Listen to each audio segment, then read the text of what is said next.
Welcome to this DelfStack tutorial video. In today's tutorial, we will learn how to turn off Find Similar on TikTok. The Find Similar feature on TikTok is designed to recommend content that is visually similar to a video you interact with.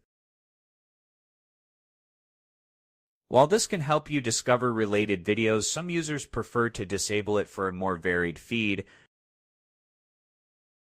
To turn this off, start by opening the TikTok app and go to your profile. Go to the three horizontal lines at the top right, then tap Settings and Privacy. From here, go to Content Preferences and look for an option related to Find Similar or Content Recommendations.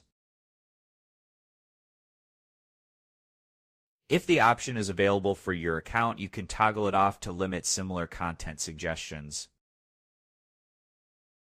Keep in mind that TikTok frequently updates its settings, and this option may not be available in all regions or app versions. If you don't see it, TikTok may be managing your recommendations automatically without a manual toggle, and that's it. We just learned what the Find Similar feature does on TikTok and how to turn it off if the option is available in your settings. Thanks for watching, and don't forget to check out the next DelfStack tutorial videos.